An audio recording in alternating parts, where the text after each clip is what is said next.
Spoveď artistu, diel 1. Dobre, ahoj, ahoj. Čau. No, tak kto si? Koľko máš rokov? Povedz mi niečo o sebe. Tak som Palo Hlavatý, mám 20 rokov a pochádzam z Banskej Bystrice. Študujem informatiku, teraz tuto v Bratislave prvý rok a tak. V škole darí sa, všetko v poriadku? Škola v pohode. Samé Ačka? Nie je to ani zďaleka, ale nejako tam prechádzam, no. Kde sa nachádzaš? V našom videokútiku, ktorý sa volá Spoveď artistu, takže predpokladám, že si artista. Áno. A čomu konkrétne sa venuješ? Venujem sa teda žonglovaniu, hlavne s loptičkami a pomaly začínam aj s kuželmi, pojky a tak. A ako dlho to robíš? Plus minus 5 rokov asi. Začiatky, ako si k tomu dostal, ťažké to bolo? Nebolo to ťažké, nejako v podstate cez brata, lebo brat sa chcel naučiť žonglovať a nejako ma k tomu pritiahol. Tak nejako sme sa tak učili spolu na začiatku, ale potom v podstate to prešlo do toho, že ja som vydržal dlhšie žonglovať ako on a častejšie viac ma to bavilo. A teda žonglujem viac teda. Brat žongluje, nejaký level má, dobrý je? No tak začína, nejako s 5 už hádže, ale tak celkom dobre, ale málo trénuje, takže ide to pomaly s ním. Takže patríš do nejakej skupiny? Nepatrím do nejakej žonglerskej skupiny. No a povedz niečo, nejaké vystúpenia, workshopy, čo už máš za sebou? Vystúpenia nemám za sebou v podstate žiadne, okrem nejakých teda open stageov alebo niečo podobné. Workshopy som zatiaľ nerobil, iba absolvoval a tak. No, s kým si absolvoval nejaký fakt, že dobrý workshop, že si to stálo za to? Vieš čo, taký zatiaľ som asi neabsolvoval v tom žonglovaní. Lebo teraz už v tom žonglovaní, už keď som taký pokročilejší, tak už je to také, že v podstate viem čo a ako, takže už je to skôr o tom sa sám zdokonalím, v čom potrebujem a už mi tak veľa nepomôžu iní. Dobre, aký máš najlepší zážitok v žonglovaní? Tak najlepším zážitkom pre mňa asi v žonglovaní sú túto akcie, čo sú tuto v stredklube. To keď sa stretne čo najviac ľudí, to je úplne super, keď nás je tu čo najviac. A žonglujeme proste od rána, ideme do noci, proste do rána zase. Akcie také väčšie, tuto všim boli 3, keď sa nemýlim, bola nejaká noc žonglovania, to bola taká malá zábavná akcia. Potom bola veľká vianočná žúrka a potom oslava Svetového dňa cirkusu.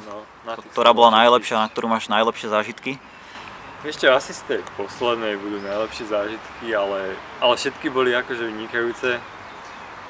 A tá posledná bola fakt perfektná, tam sa mi veľmi páčila, tá ohnívka bola, večer bola úplne perfektná, takže super.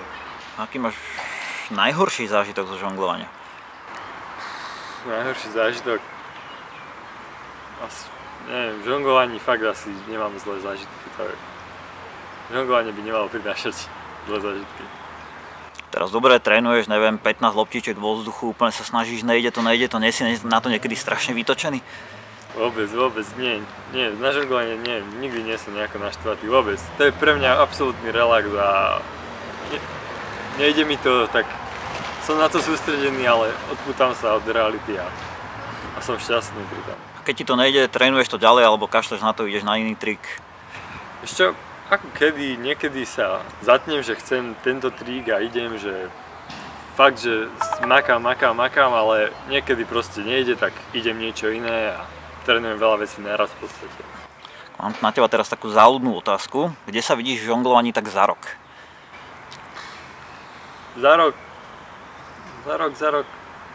Tak určite sa teda zlepším, keďže plánujem trénovať v technických veciach, ale tak rád by som začal možno nejakými vystúpeniami a možno nejaké workshopy, učiť ľudí alebo tak. No a kde sa vidíš tak za 10 rokov? 10 rokov? To je fakt ďaleko, no. Tak verím tomu, že budem žonglovať stále, dúfam, že sa teda moje záujmy nezmenia. Aj keď možno to je, ale tak žonglovanie ma baví, takže verím, že žonglovať budem, takže určite budem lepší. A dúfam, že neviem, budem mať pochodených veľa akcií, spoznám veľa ľudí pri tom. Máš nejaký svoj žonglerský vzor? Alebo niekoho, koho fakt uznávaš, že on je fakt dobrý a chcel by som byť ako on? Ani nie. Skôr je to také, že pozerám videá na YouTube, pozriem ich fakt veľa a pozerám od každého dačo, z každého si niečo vezmem, čo sa mi páči. Tak. Aké sú tvoje obľúbené triky? A s čím teda konkrétne? No určite s loptičkami, keďže hlavne žonglujem s loptičkami a asi box, upside down box a tieto veci s tým kombinácie, to mi ide, to mám rád. Sú nejaké triky, ktoré nemáš rád, sú ťažké, nejdú ti, alebo proste ti nejdú do hlavy?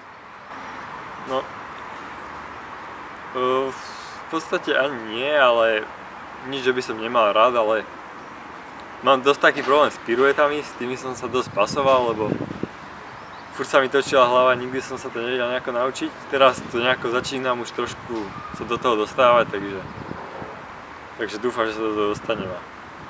Všetky triky sú super. No dobre, ja ti ďakujem za rozhovor, ale ešte by som na teba mal zo pár otázok. Čo by si chcel odkázať všetkým artistom? Všetkým artistom by som chcel odkázať, že nech robia to, čo robia. A nech žonglujú, točia, robia to, čo ich baví a nech to pokračujú, to je najlepšie, čo by mali robiť podľa mňa. A ešte mám na teba úplne poslednú otázku. Koho by si chcel vidieť v ďalšej spovedi artistu? Koho by som chcel vidieť v ďalšej spovedi artistu? Ja by som chcel vidieť asi... No on je fakt dobrý žonglér. Svojím spôsobom, keď sa to tak vezme, tak som hovoril, že nemám vzory, ale tak on je taký dobrý, že fakt, že dobrý, takže jeho by som rád videl, ako by odpovedal na takéto otázky. Dobre, ja ti super ďakujem za rozhovor, najviac páčilo sa mi to, dúfam, že si to užil. A ja ďakujem, díky. Tak v ďalšom dieli vidíme. Super.